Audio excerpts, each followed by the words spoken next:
And we're live. I believe we're live. Anybody in the chat? Hey, what's up, Gift Gas? How you doing? Today's just going to be a relaxed sort of stream. It's been a while since I've done this. I haven't really been around much lately. Haven't had a lot of time to be around as of late.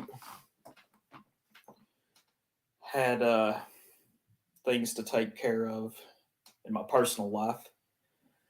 As you can see, I've moved down here to my office. I've had to move my office because where I used to do my live streams, we are turning it into a nursery for the daughter when she gets here.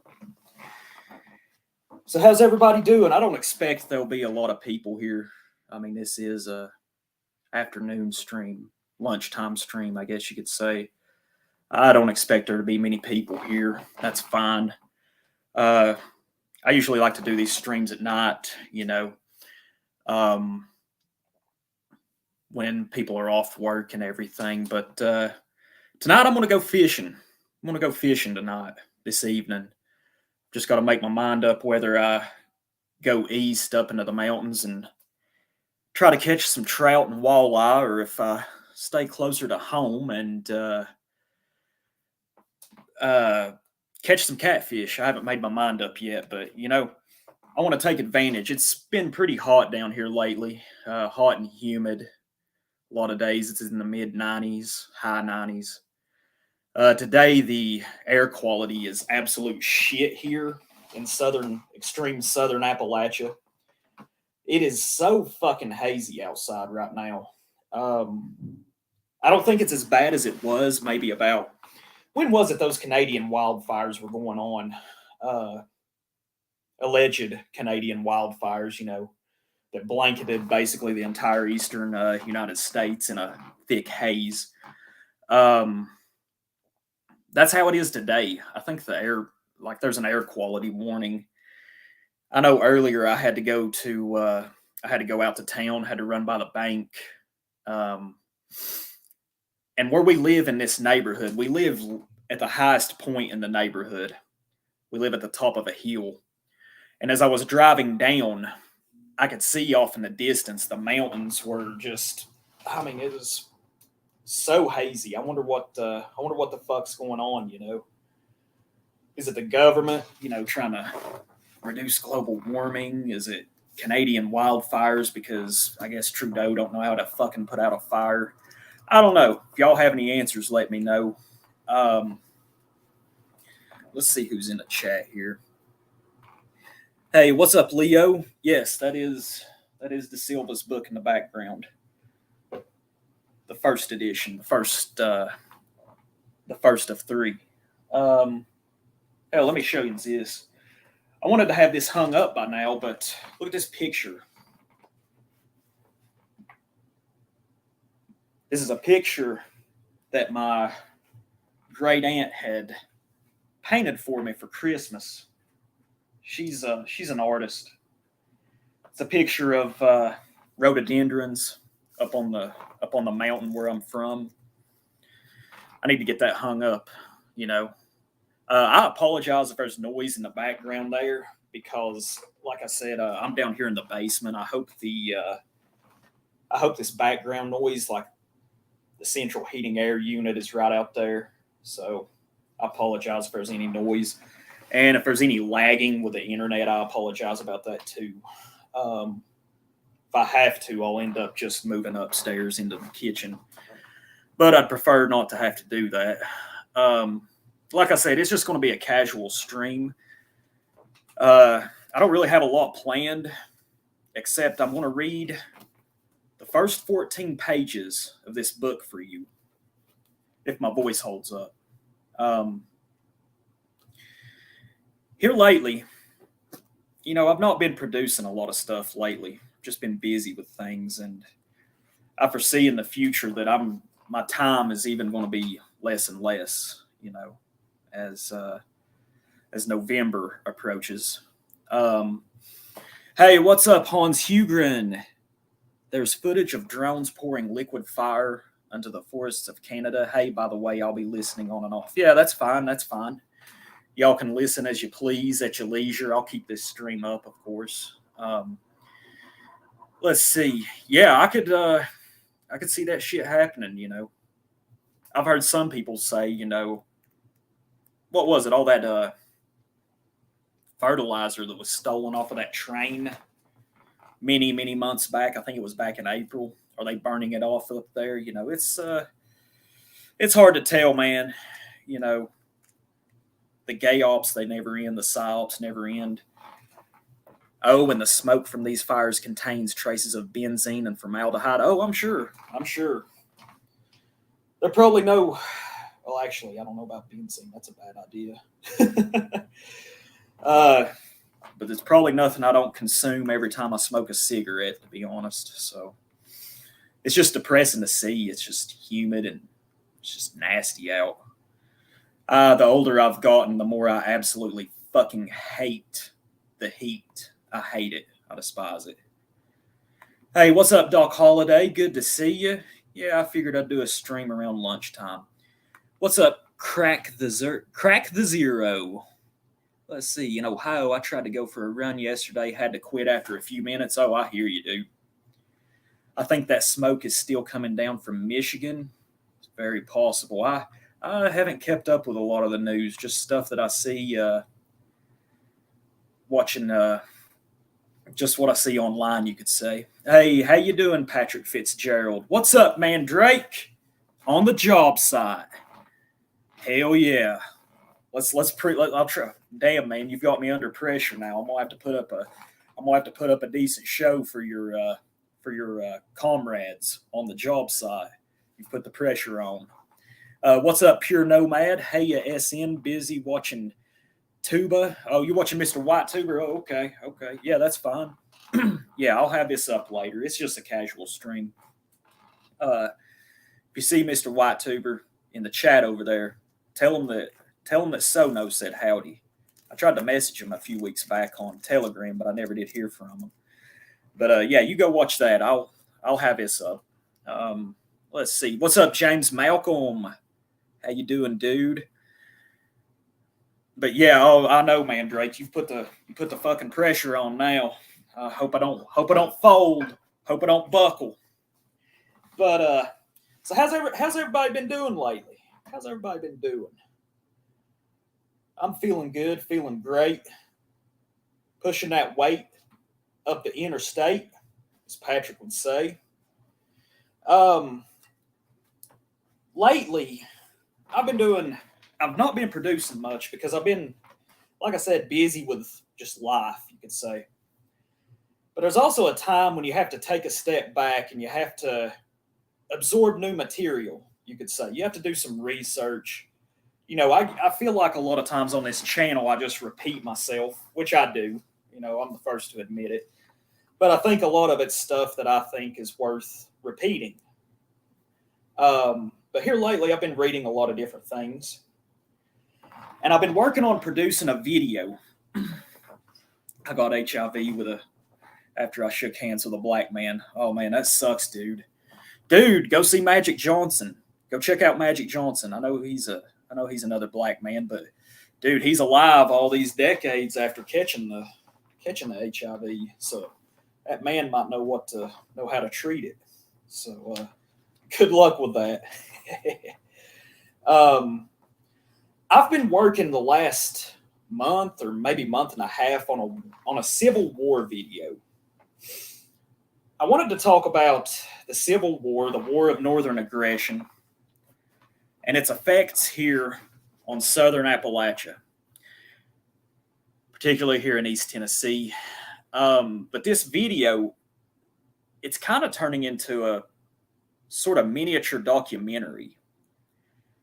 I've got certain parts of it filmed, but it's like I keep uncovering new information that I want to add to the documentary or the video. I wouldn't call it a documentary. No, don't do that, Fitzgerald. No, don't do that. No. Just ask for him. Did any of y'all ever see that South Park episode, if I remember right? Yeah, I know you're not gay, dude. Don't do that. But you could ask him, be like, hey, man, how the fuck are you alive after all these years? um, but man, I've came to the opinion, you can blame the Civil War on economics, this or that, which states' rights, slavery, all that. But I've come to the opinion that the Civil War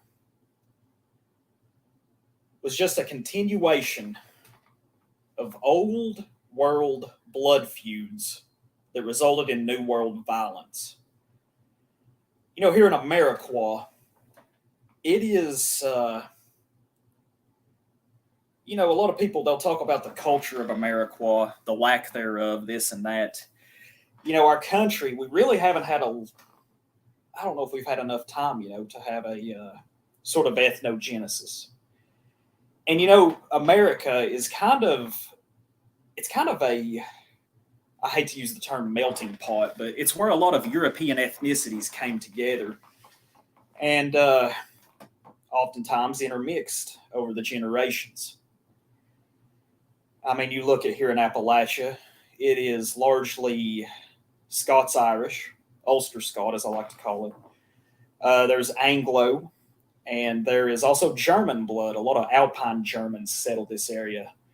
You see that today with like the Amish, the Mennonites, Southern Germans. And I mean, over time, there's differing ethnicities that have came in. Yes, Johnson got AIDS from sticking his Johnson in filthy places. That's it right there. But, and it's all across this country.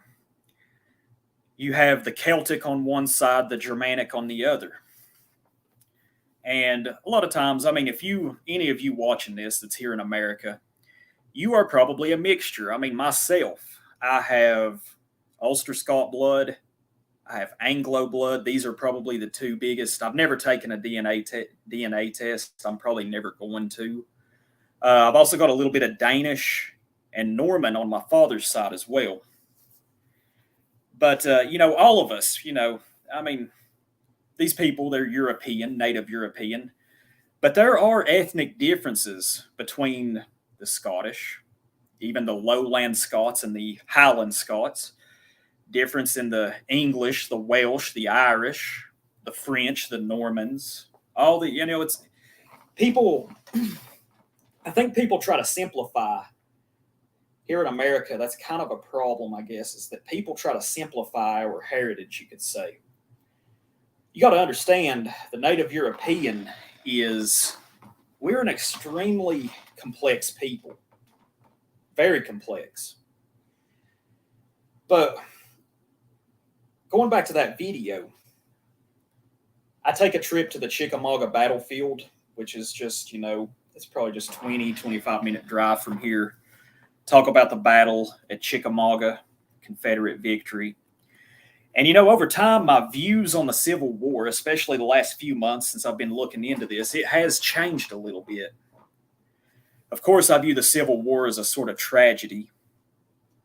I mean, all these large-scale industrial fratricidal conflicts are usually, that's what they are, they're a tragedy, really.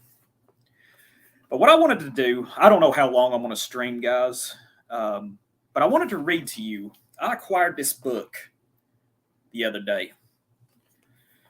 It is called Normans and Saxons, Southern Race Mythology and the Intellectual History of the American Civil War.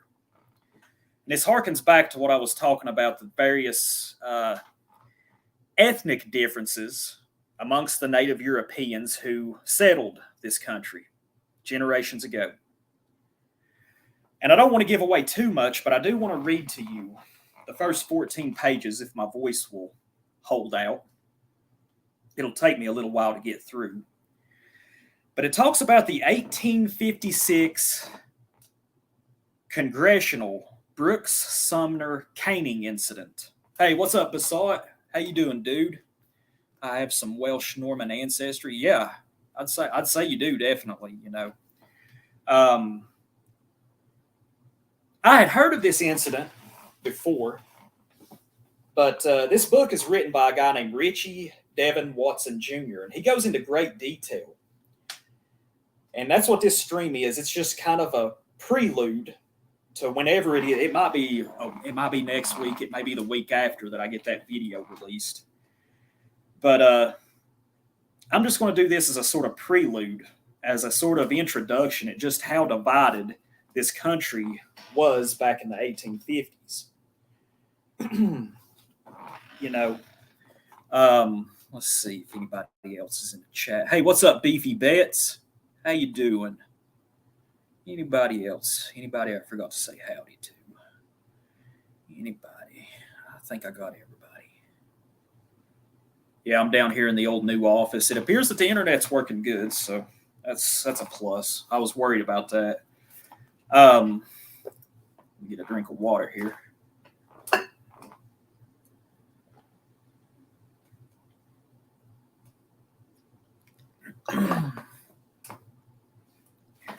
All right, I'll go ahead and start here for you guys.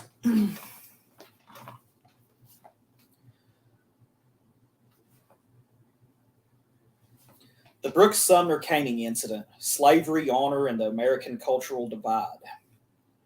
On the afternoon of May the 21st, 1856, Representative Preston Brooks of South Carolina strode down the aisle of the U.S. Senate carrying a walking stick and stood at the desk of Senator Charles Sumner of Massachusetts.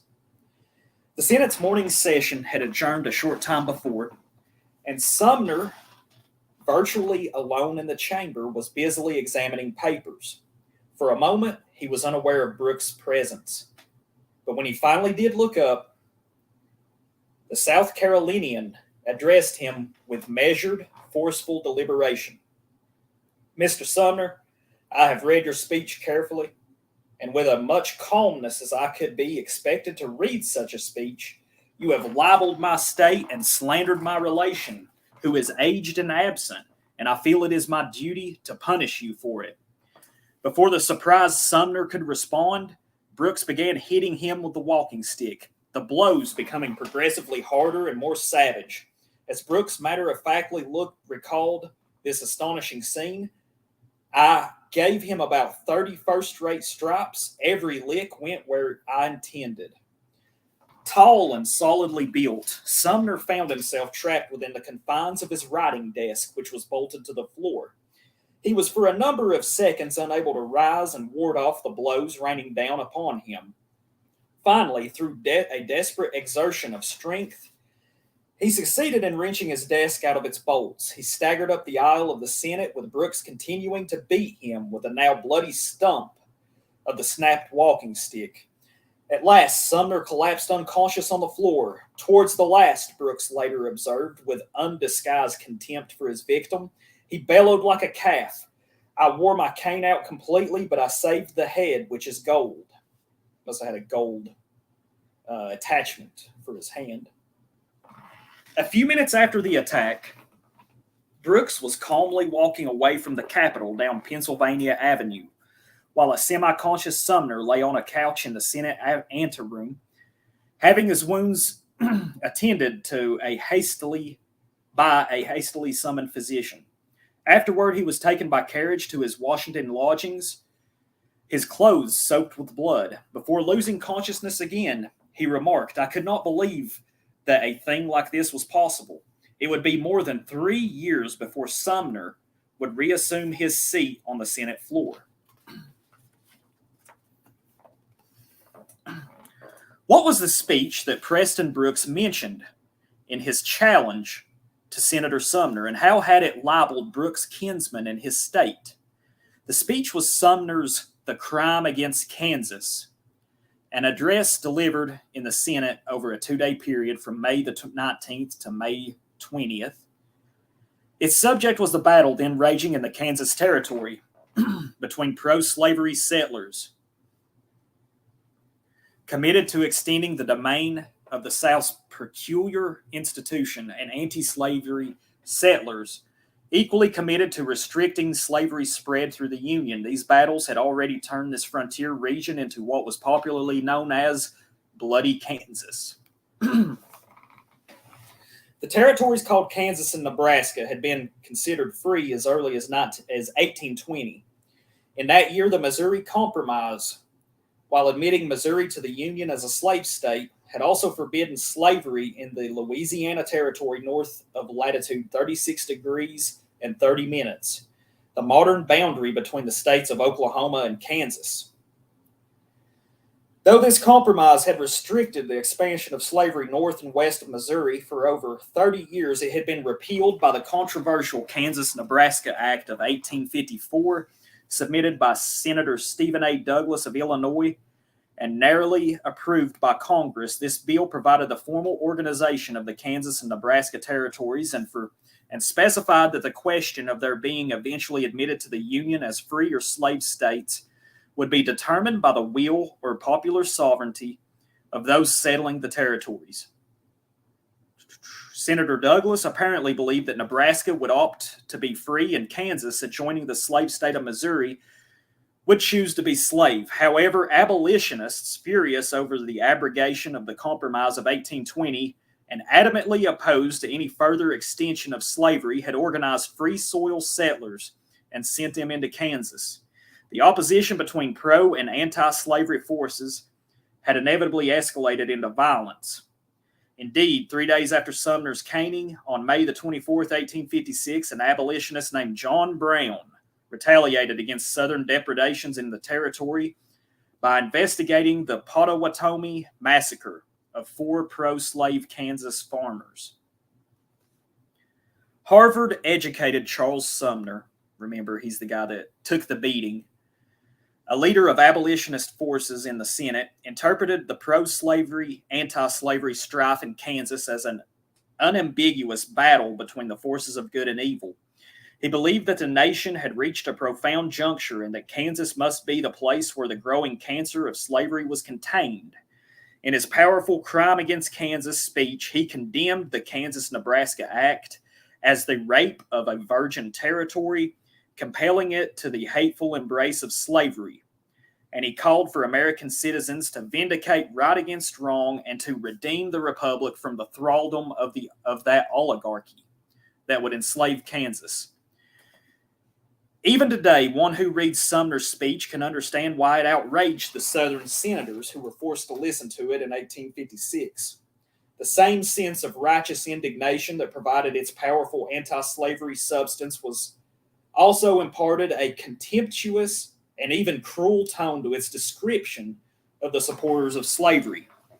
It was bad enough for Southern listeners to hear Sumner identify their region with the anti-democratic and anti-American forces of oligarchy.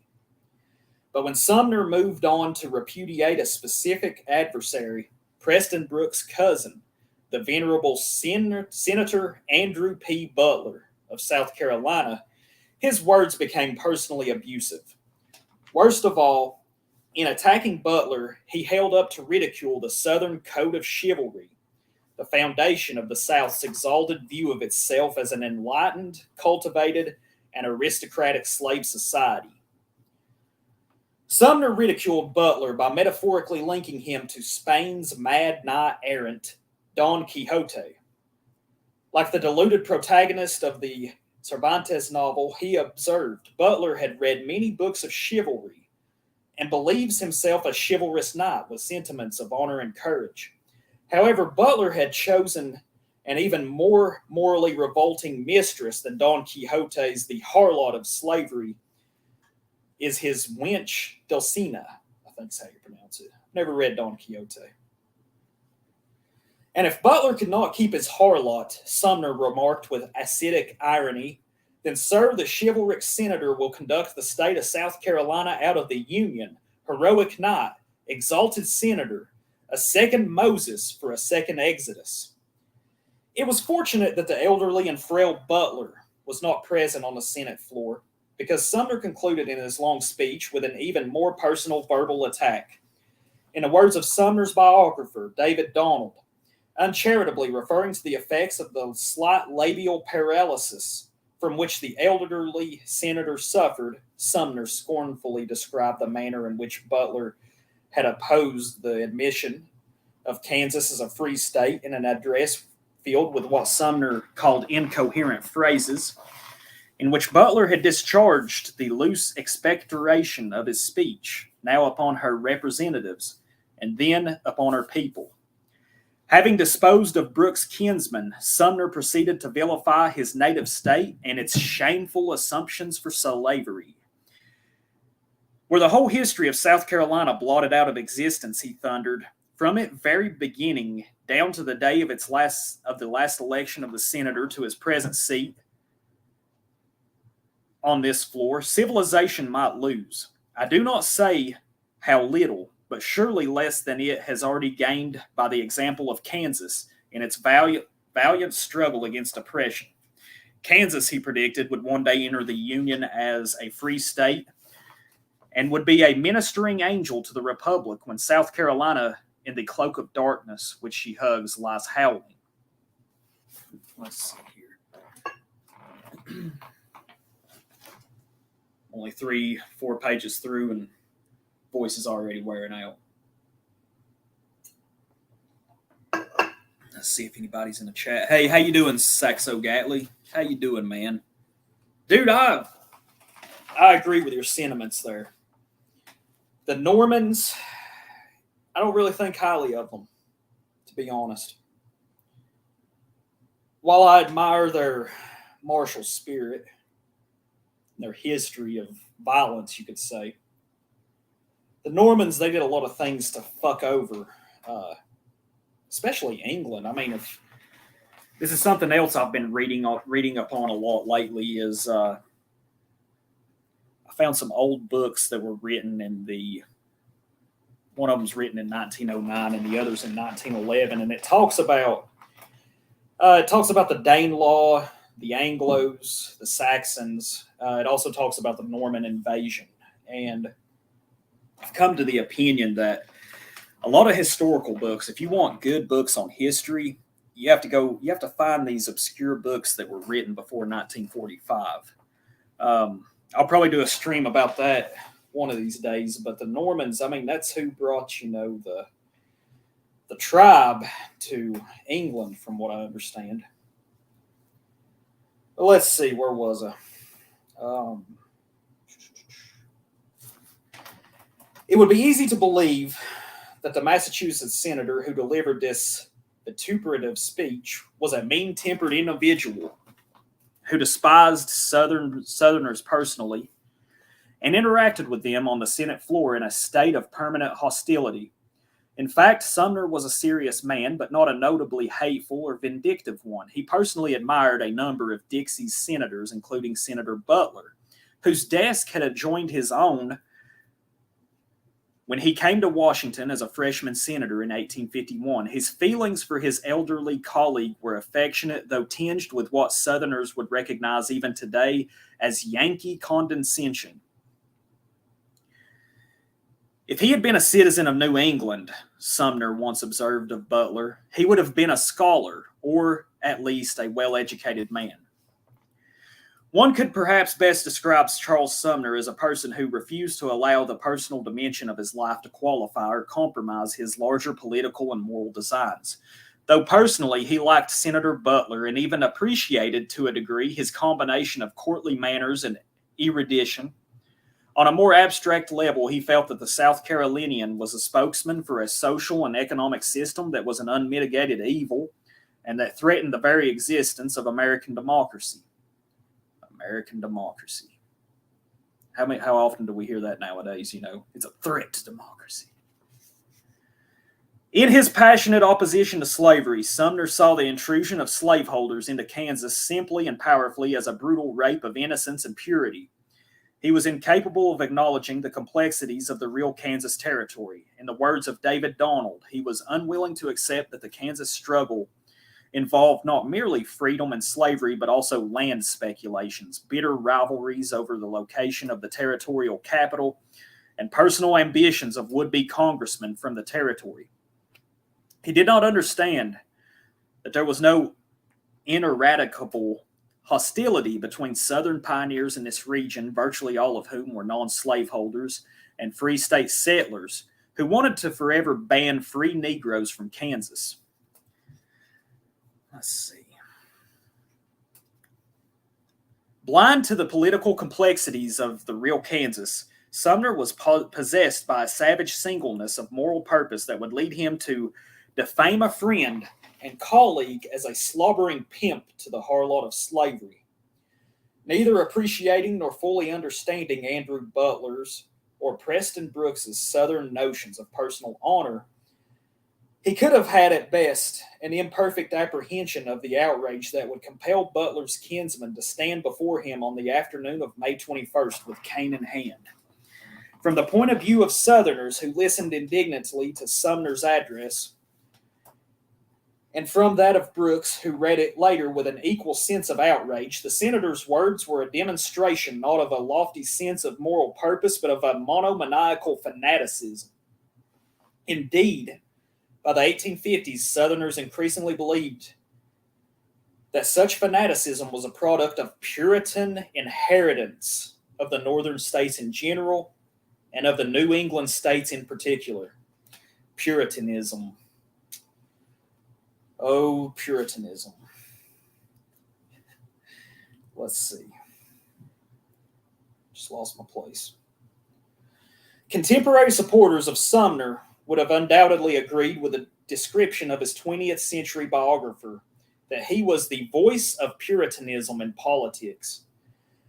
But though many Northerners might have associated his Puritan-inflected political vision with lofty moral purpose, Southerners viewed it as a sinister force that might destroy the nation.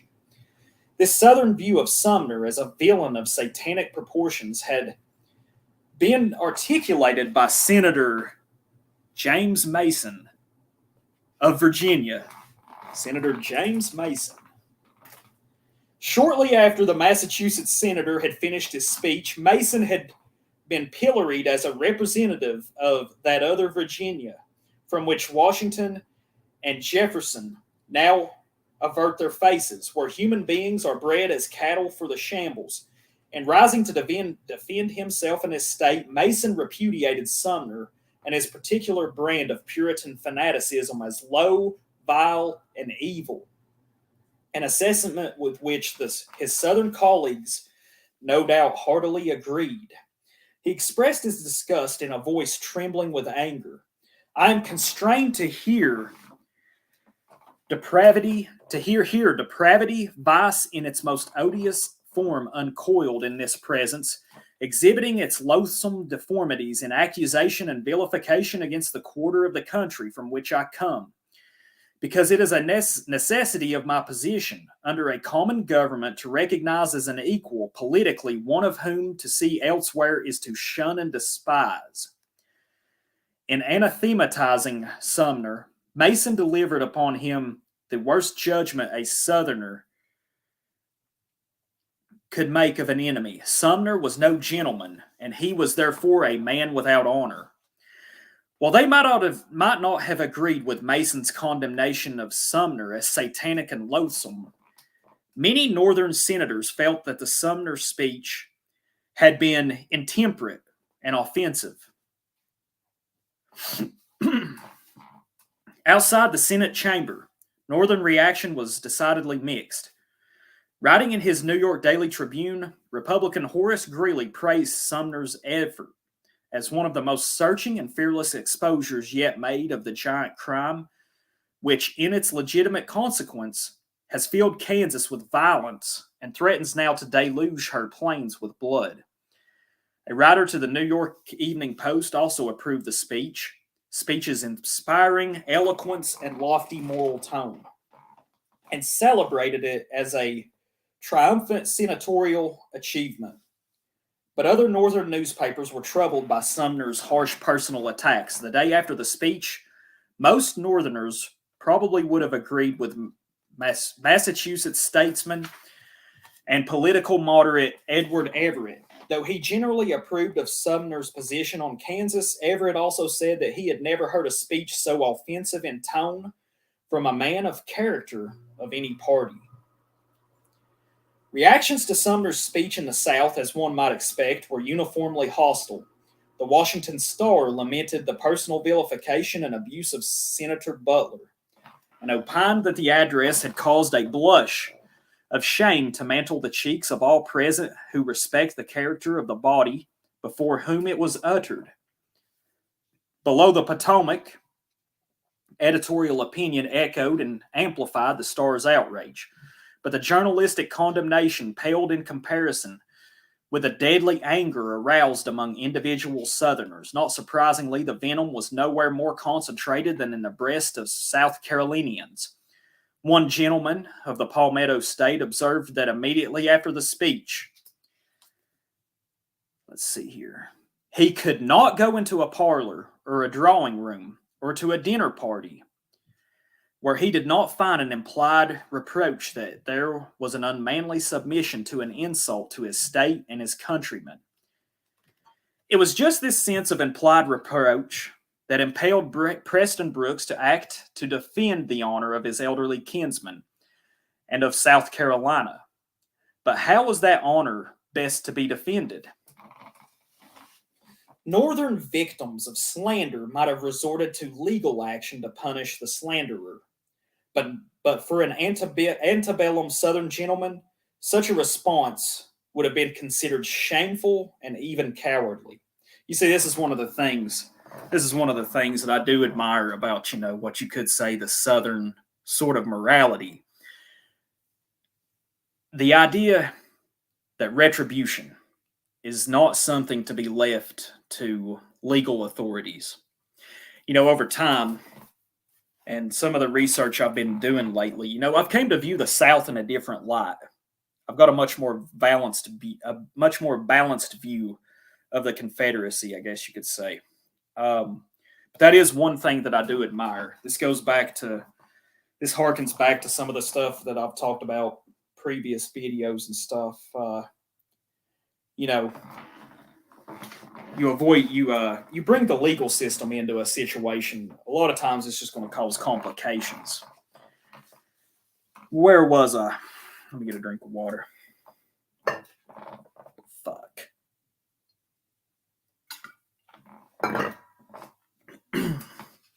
Let's see.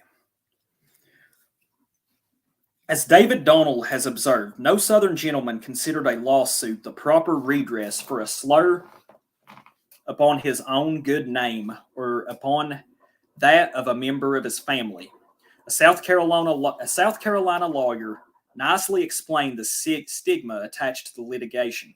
To carry a personal grievance into a court of law disgraced the plaintiff in the estimation of his peers and put the whole case beneath the notice of society. Though the notion of legal action never entered Brooks' mind, the idea of challenging Sumner to a duel certainly did. By 1856, Northerners had overwhelmingly come to judge the Code Duello as a crude manifestation of lawlessness, but many Southerners still accepted it as an indispensable weapon for defending one's personal honor.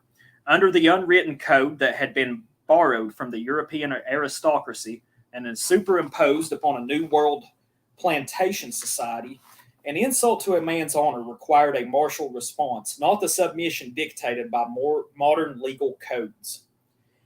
Most Southerners who considered themselves gentlemen would have agreed that in following the Code Duello, one was following the code of honor. In their eyes, a challenge to a duel properly transferred a transgression from state jurisdiction to the jurisdiction of the unwritten code.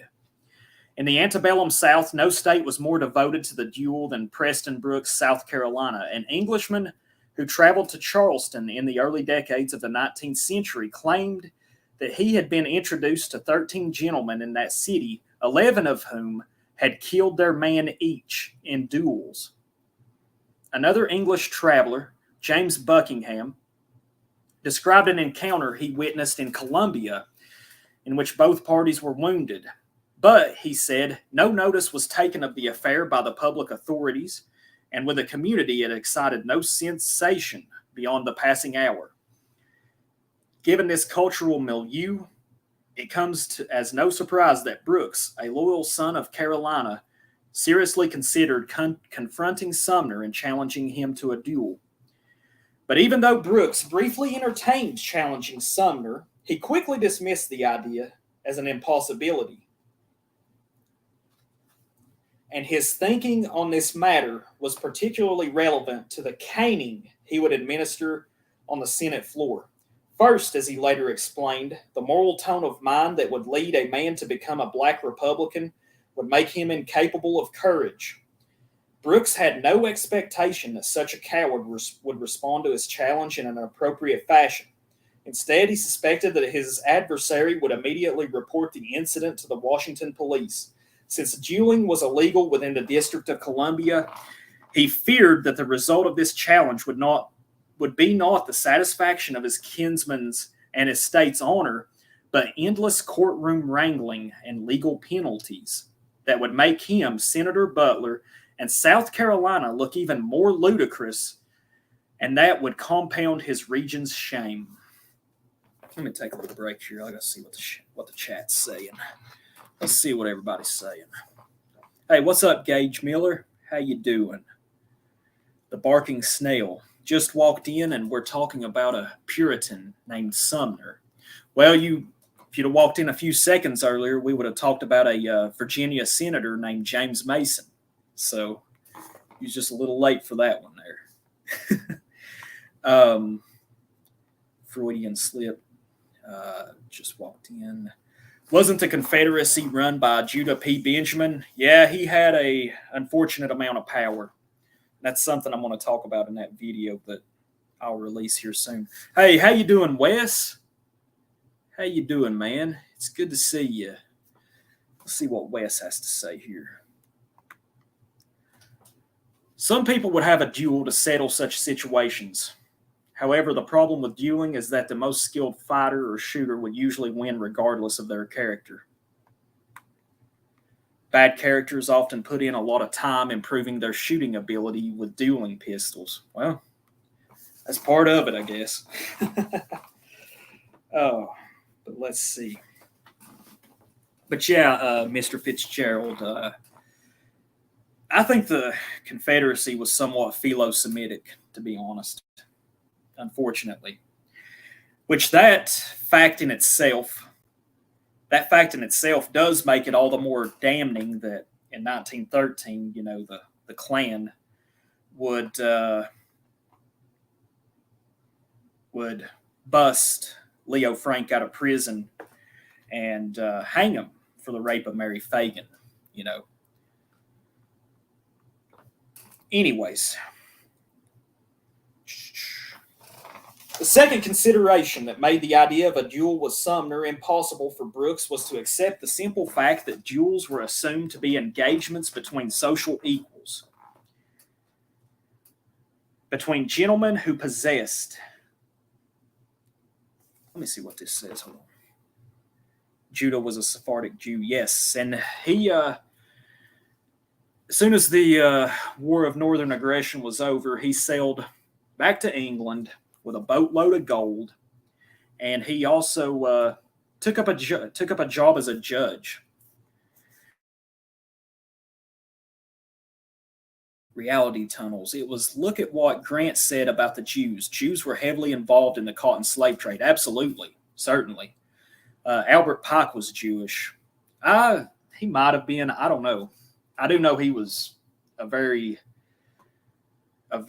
suspicious character in his own right.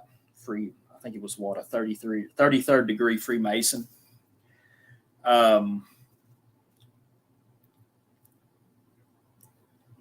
Let's see. I heard that Robert E. Lee was part Jewish. I don't know. I don't want to believe that.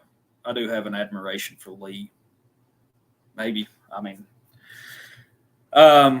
let's see. Now we got a debate about dueling. Let's see. My internal Jew swatch associates Christianity and names that end in "ner" with Jews.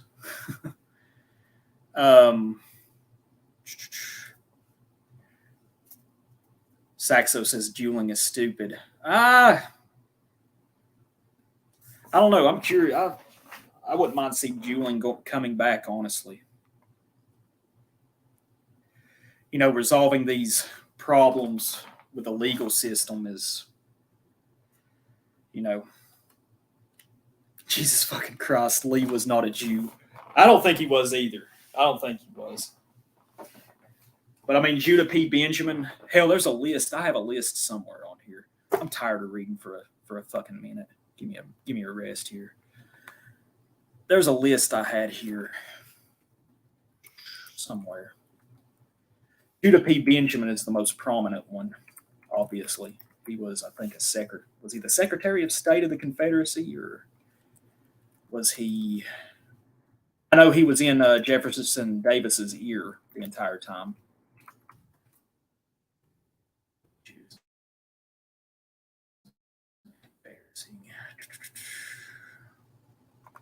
Let's see. I'll find this list here.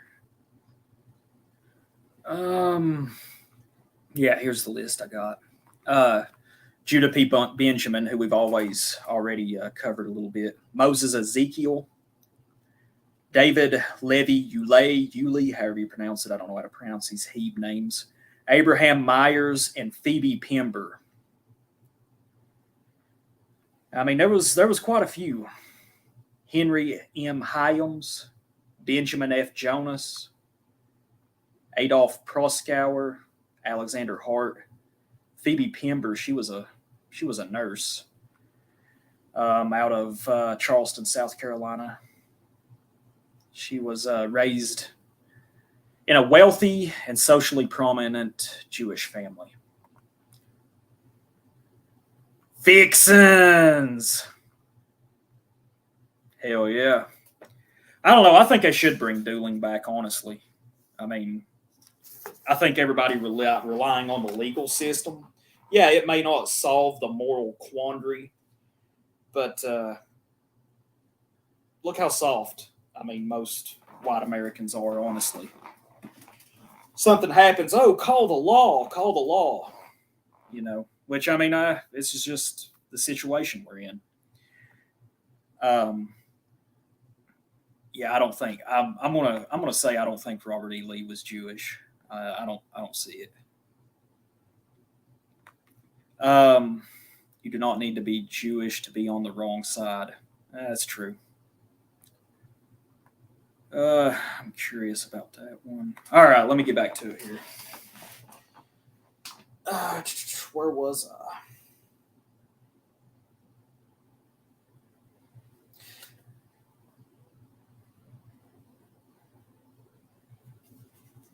All right, here we go.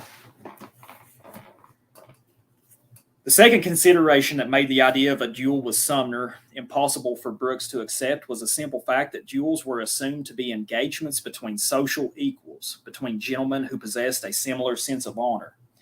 Brooks never imagined Sumner to be his social equal. For him, as for James Mason of Virginia, his adversary was a low and vile creature with no understanding of the obligations of a gentleman.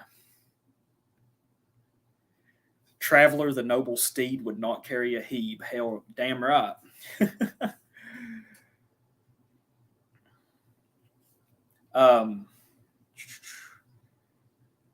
His chat's entertaining me. I'm losing my place here.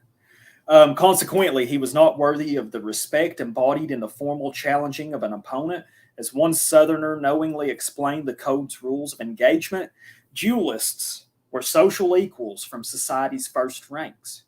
A gentleman horsewhipped, or even worse, caned a person of the lower estates. And that's what Brooks did. That's what Brooks did to Senator Sumner. Beat the fucking piss out of him with a fucking cane. Could you imagine something like this happening today in the current political atmosphere? Could you imagine the entertainment that it would bring? Of course, we'll probably never see such a thing. People were different back then. Brooks apparently spent some of the hours before he entered the Senate chamber wrestling with the nuances of his planned chastisement of Sumner. He considered with special care the question of the weapon most suitable for the occasion. As he explained later, I speculated somewhat as to whether I should employ a horsewhip or cowhide.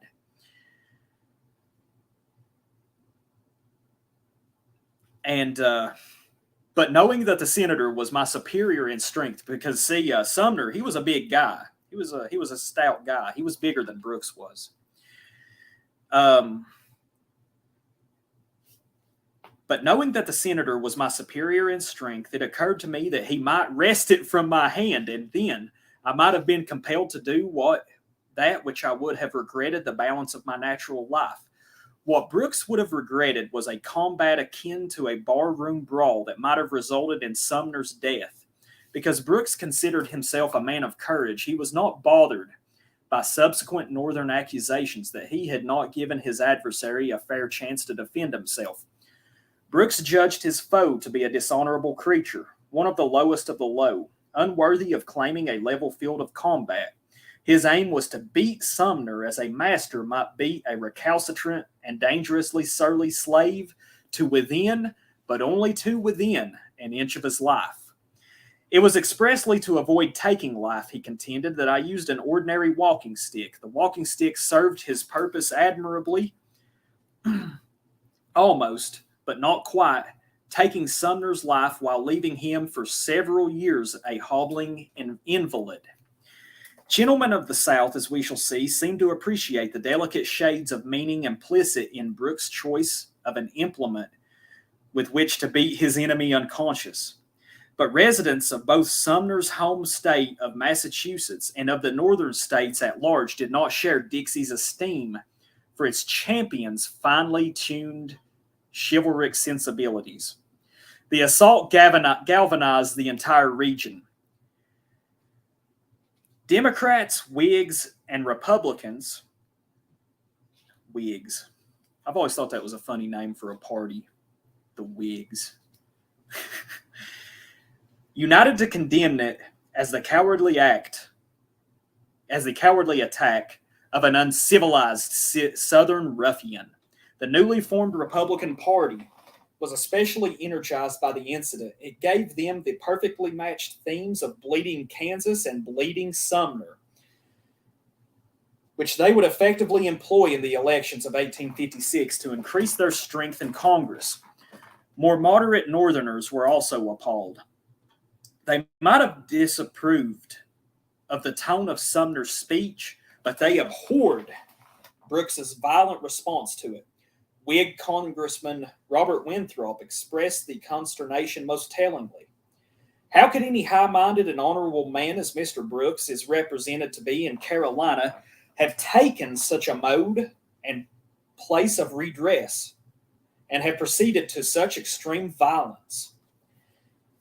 In the months following the caning, letters of support slowly recuperating Sumner poured in and lifted his spirits.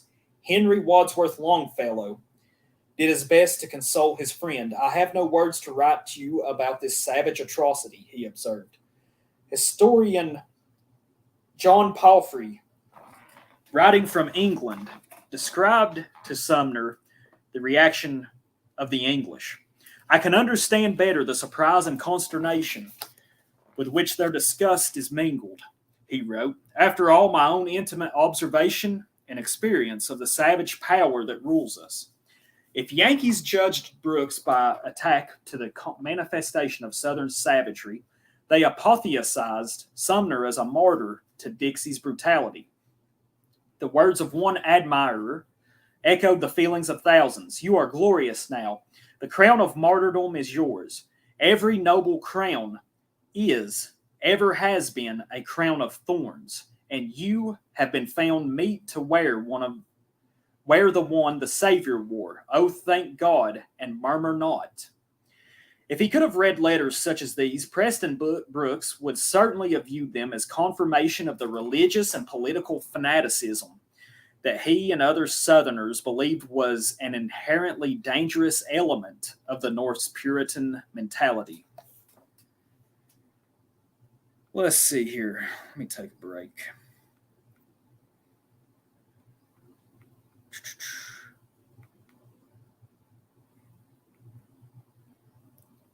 Wignats assemble. That's right. That's right, Martin. um, White warriors slaughtering each other in wars for. Yep. Uh, Robert the Bruce being Jewish. That's news to me.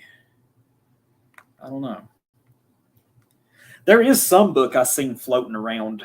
Uh, I actually think I did see Apollonian Germ reference it once. It was like when Scotland was Jewish or something. I don't know.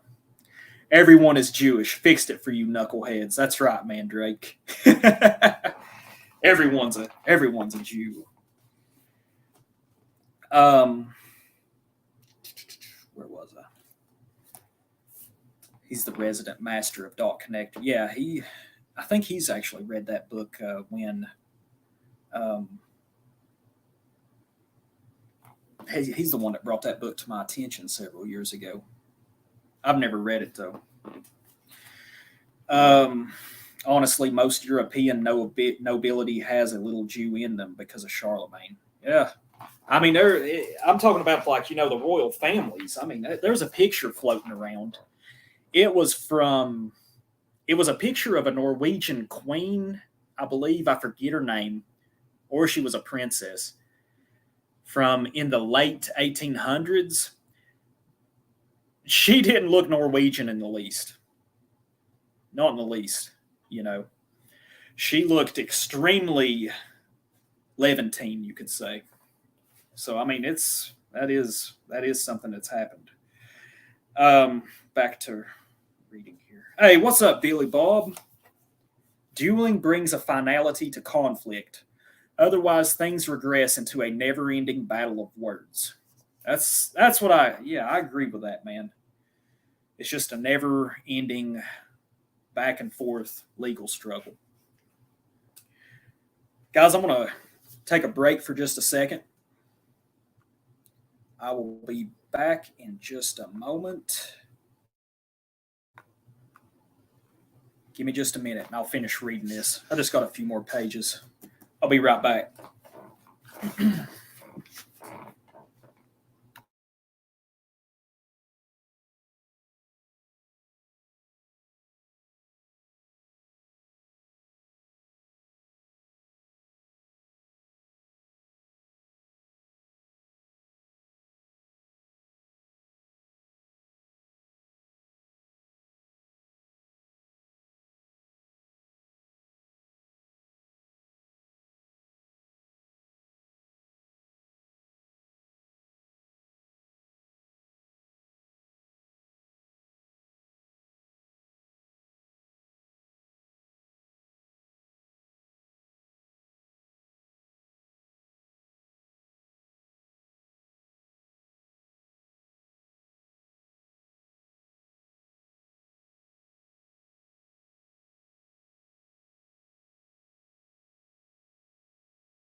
All right, I'm back.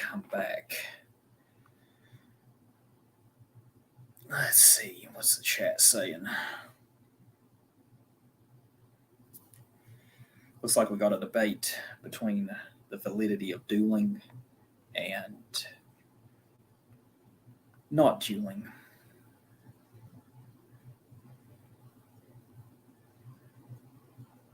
Personally, I'm in favor of dueling. Bring it back. Law of the jungle. That's what I'd do. But I understand. Jews and dueling is what this stream is about. Yeah. No, actually, what this stream's about, I'm reading about the 1856 congressional caning incident, in which I think it was South Carolina Representative Preston Brooks, beat the shit out of Massachusetts Senator Charles Sumner. Zoomer check. Scotland had a lot of Masonic influence tracing back to the Templars being taken in by Robert. Templars were different compared to now, though, and Catholics weren't racial as Templar early Masons.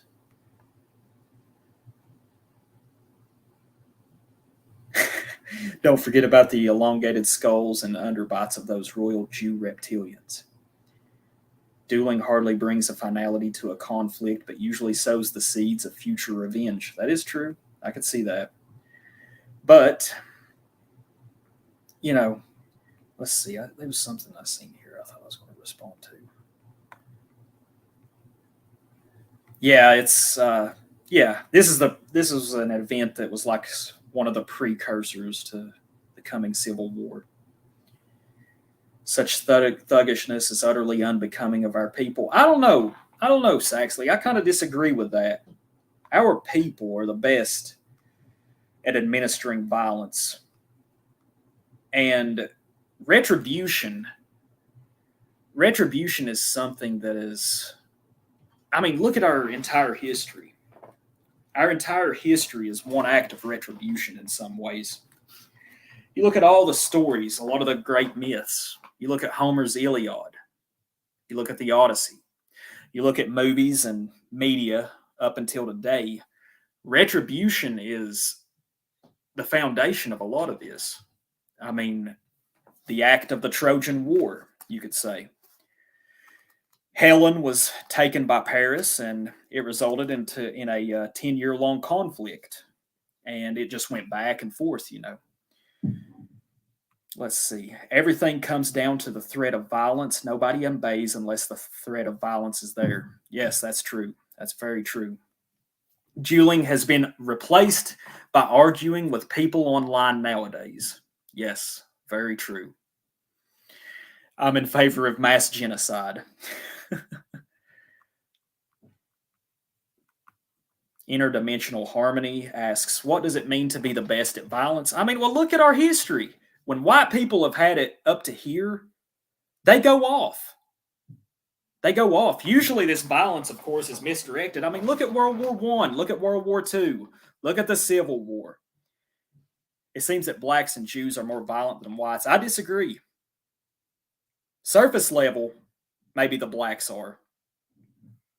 Blacks, okay, let's put it this way. Modern day, nowadays, blacks are more, they're more violent, you could say. But when we've had it up to here, there's nobody that does it any better. We are the fucking kings. We're long suffering, but we become so mean. That's what I meant by the best at violence. I mean, look at it. It's all through history. I think we need to respect that and admire it.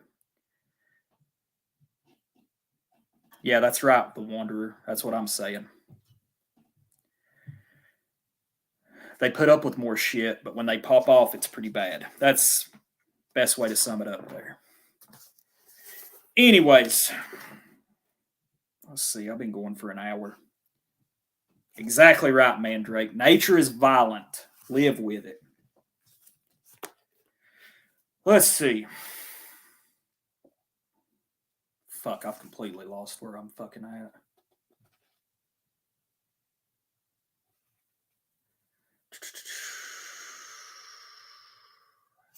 All right, here I am. Northerners expressed their outrage at Brooks' attack not just in editorials and personal letters, but in numerous formal resolutions. One of these, signed by New Englanders Hosea Quincy, Henry Wadsworth Longfellow, Richard Henry Dana, and Edward Everett, included pledges of money to support the senator's convalescence and praised Sumner's spotless public and private character, and also his dauntless courage in the defense of freedom on the floor of Congress. It concluded by describing the speech for which Sumner had nearly paid for with his life as a model of logical acuteness and Spartan intrepidity in its chastisement of inequity. Abolitionist editors like William Lloyd Garrison maintained a relentless focus on the attack and extended their denunciations beyond the barbarity of Preston Brooks' individual behavior to the barbarity of the culture that had produced him. Garrison professed himself astonished by the fact that although Sumner had been surprised in his seat and knocked senseless to the floor, the appalling incident had been represented in the South as a victory and a fair fight. Such applause, he believed, indicated a depth of depravity, a universality of cowardice and ruffianism, a deadness to all sense of shame, and a vulgar scoundrelism at the South which exceed all the allegations of the most radical abolitionists. In another editorial entitled Southern Degradation, Garrison indignantly observed that South Carolinians had unanimously praised Brooks's deed and had tolerated no criticism of his action. How she glories in what fills the civilized world with astonishment, indignation, and horror. But what more could one expect, he raged, from such a benighted state as South Carolina, without invention, surprise, art, science, industry, thrift, education, refinement, strength, or promise? How boundless her conceit, how swollen her pomposity, how active her combativeness, how ludicrous her assumed superiority, how unproductive her head, how evil her heart, how cowardly and brutal her spirit. Carolinians reading these words may well have concluded that Preston Brooks had laid his cane on the wrong adversary. Some Northerners were so enraged by Brooks' assault that they professed themselves willing to defend their region's honor, even if it meant embracing the South's code duello. Massachusetts Representative Anson Burlingame was one of these firebrands. He delivered a House speech on June 21st, 1856, in which he compared Brooks' attack on Sumner with that of Cain on Abel. These are men from the old Commonwealth of Massachusetts, he warned, who will not shrink from a defense of freedom of speech and the honored state they represent on any field where they may be assailed. Seizing the opportunity for a proper duel, Brooks immediately challenged Burlingame. Negotiations over a proper venue for the Brooks-Burlingame confrontation ensued, while Charles Sumner agonized over the prospect of seeing a fellow New Englander descending to the South's uncivilized level. Alas for Burlingame, he lamented to his friend Joshua Giddings. He was deliberately discarded the standard of Northern civilization to adopt the standard of Southern barbarism. He turns his back upon the public opinion of Massachusetts to bow before that of South Carolina. Giddings agreed with Sumner, but he was thankful that he, at least, had refrained from joining Burlingame's moral descent. In his own House speech, he pointed out that he had endeavored to express my views of this different state of civilization in the free states from that of the slave states. Much to the relief of Sumner and Giddings, the Brooks-Burlingame duel was eventually canceled. Intermediaries set up the engagement in Canada, but Brooks refused to travel through the free states to reach the dueling ground. Of all the Northern responses to Sumner's caning, none was more articulate, more filled with moral indignation, or more revealing of the North's own understanding of personal honor than that of Ralph Waldo Emerson, the famous transcendentalist author.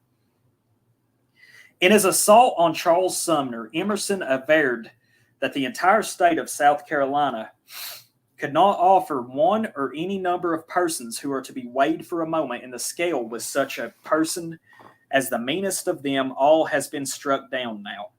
All Southerners viewed Sumner as a vile creature bereft of a sense of the honorable.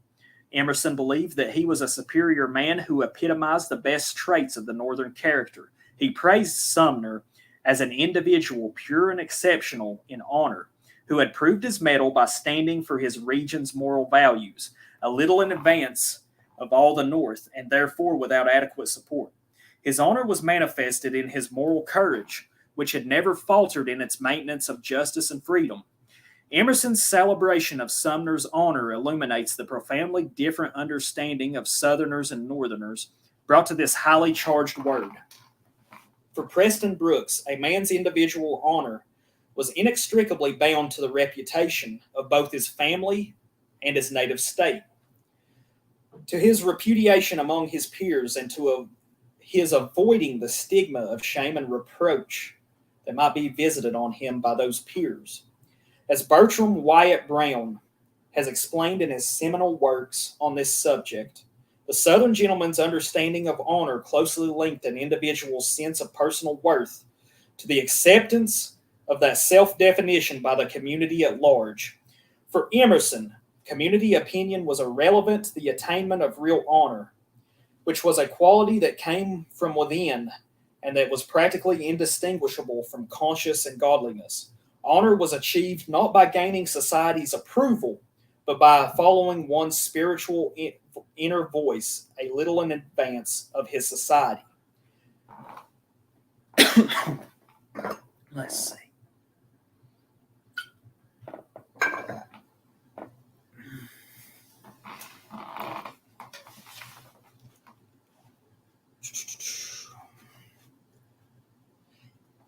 Emerson's celebration of Sumner's honor illuminates profoundly the understanding Southerners and Northerners brought to this highly charged word. For Preston Brooks, a man's individual honor was inextricably, let's see, I already read that, excuse me. Let's see. For a person possessed of Emerson's Yankee brand of honor, it would have been pretty wild, petty and uncivilized to respond with violence to verbal attacks on one's character. For how could mere words injure the reputation of a man of true honor and conscience? Indeed, Emerson seems to have been blind to the personally vindictive nature of Sumner's speech.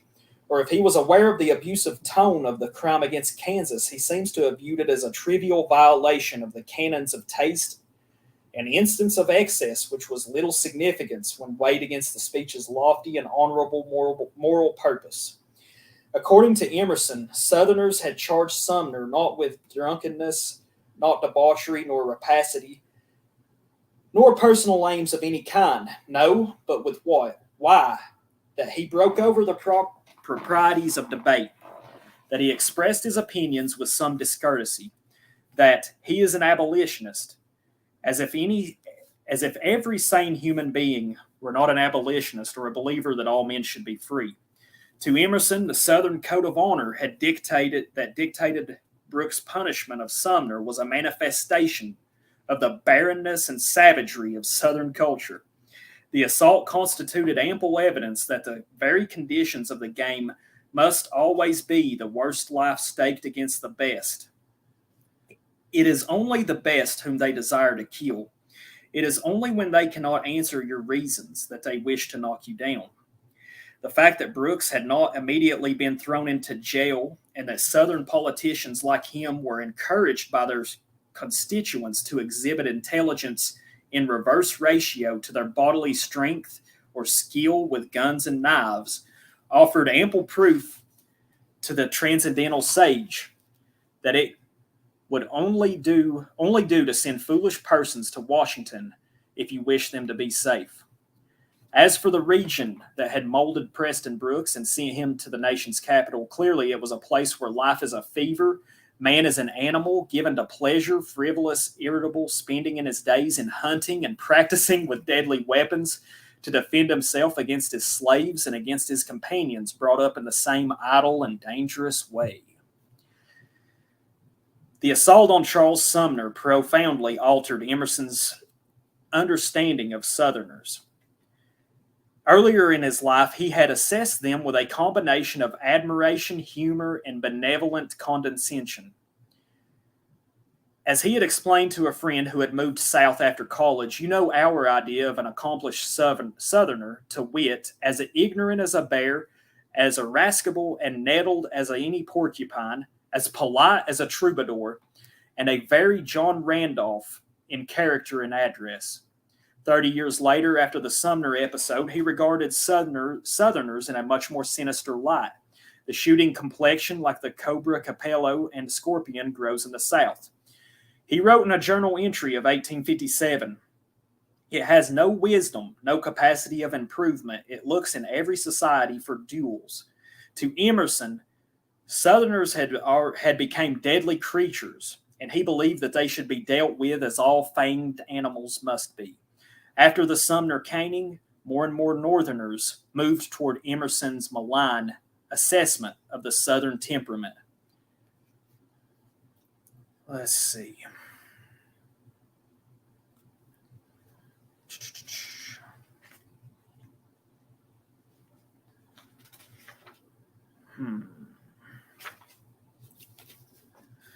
If Southerners were aware of the storm of indignation that the Brooks assault had precipitated in the North, they seem not to have been much bothered by it.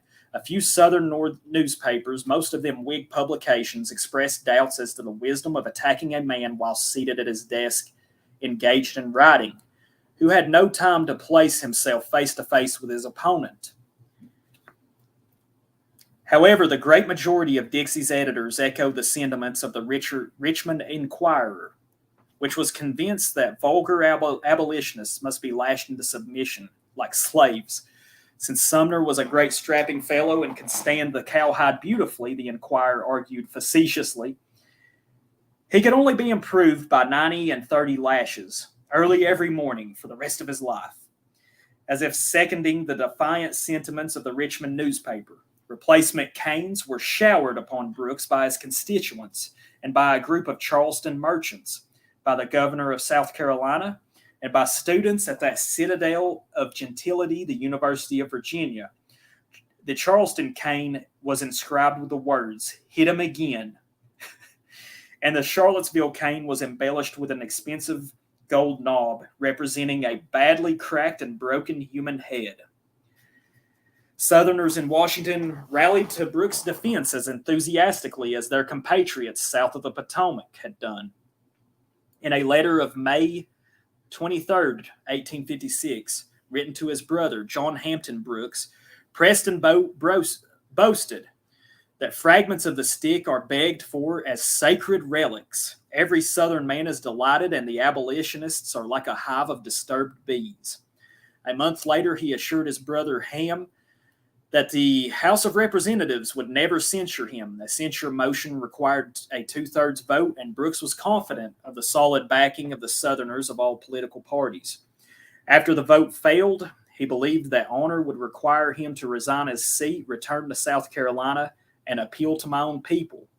As for the cowardly abolitionists who surrounded him in Washington, the dogs may bite when I kick them, but will never dare assail me, though I have 50 letters saying I shall be killed.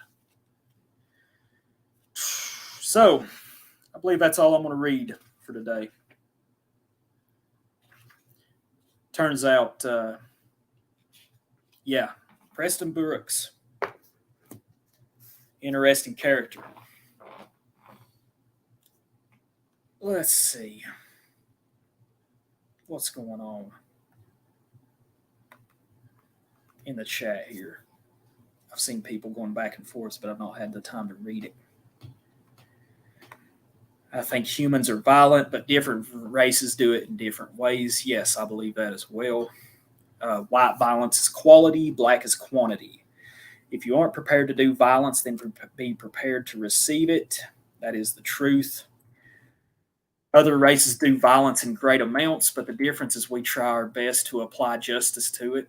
Dueling is somebody or somebody's going off over every perceived slight. It's street bonobo shit. Dueling was considered a method to obtain a just result for an injustice, but how can a test of skill be counted on to obtain it? Actually does whatever sporting event obtains.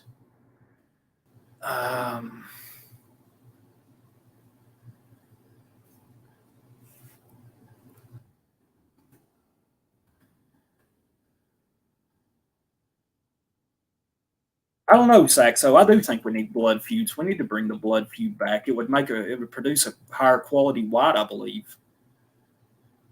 That's one thing I admire about Appalachia is its history of blood feuds. and that's gone. You know, I admire the blood feud, to be honest.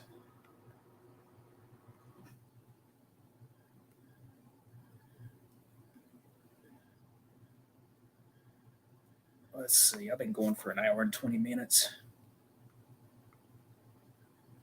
I would rather just look at the other way, just look the other way to actual vigilantism than allow a murderer to kill another family member in a duel. Well, that's vigilante justice. You know, it has its place. Holy Vame used it. When I say a blood feud, what does that mean to you? Well, blood feuds are the obvious definition. You know, it's feuds between families in a given area, clans, you could say. Usually it started. I did see the comment earlier. Someone said that blood feuds do escalate. They do have a tendency to escalate. That is true. But, you know, this constant appealing to some sort of moral authority that is the legal system, I don't know. I think it's pretty weak, to be honest.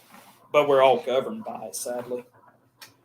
We're all governed by this bloated monstrosity of a legal system we have today, which it is anti-white, obviously. We need white unity. How would dueling achieve that? I don't know. All I do know is that the current predicament of the white man, what we have civilized ourselves to, is not doing them any favors here in the future. It's not doing them any favors at all. And as far as white unity goes, I don't think it's ever going to happen. We need to get our people on the same page. Yeah, generational. That's a good point too, Mandrake. These things they will last for generations, and it seems like every little holler, every little area in Appalachia. I mean, even including my hometown, there's blood feuds there. Never once have I appealed to our shitty legal system. Well, good. It ain't going to do you any fucking favors if you do.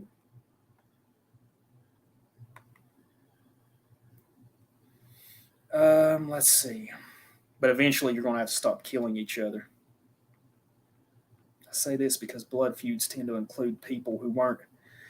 That is true.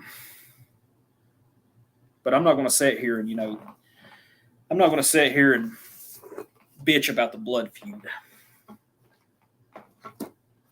We used to have them. A lot of us no longer know how to fight at all, sadly. That's the truth, Penwraith. That's really the truth. That's the truth. They end when the daughters fall in love with the other sons. Yeah, that's where it comes in, arranged marriages. That was a way to bring some of these disputes to an end. Should we bring back the arranged marriage too? Probably. Let's see. Ow, damn it.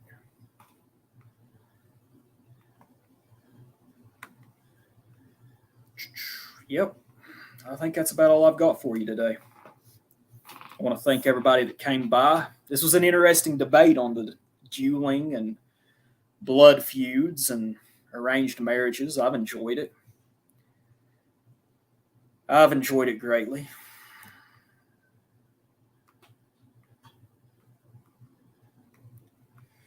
Appreciate that. Thank you. Hope everybody's been doing good. Hope everybody's been doing well.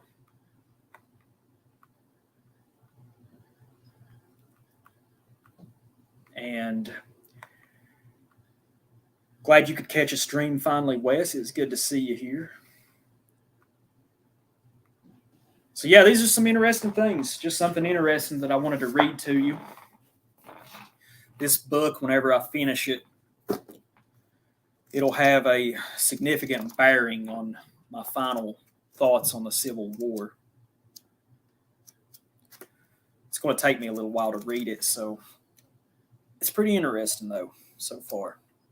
And this is just talking about, the event, the caning. About to go for a walk in the local park. Hell yeah. That's a good idea. Get outside. Get outside and do something. I'm gonna go fishing here a little bit later. Don't know if I'm gonna go catfishing or trout fishing though. But yeah, guys, I want to thank everybody that stopped by. And I'll hopefully have that Civil War video. It may take me a couple of weeks more to get it out. Billy Bob, I'm glad you could stop by. Saxo, it's good to see you again, my man. Good to see you again. And I know, even though y'all are, debating back and forth, I enjoy it, I enjoy it because it's good to consider all different points of view.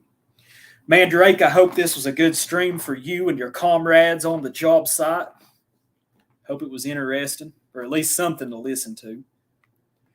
But anyways, I'll talk to y'all later.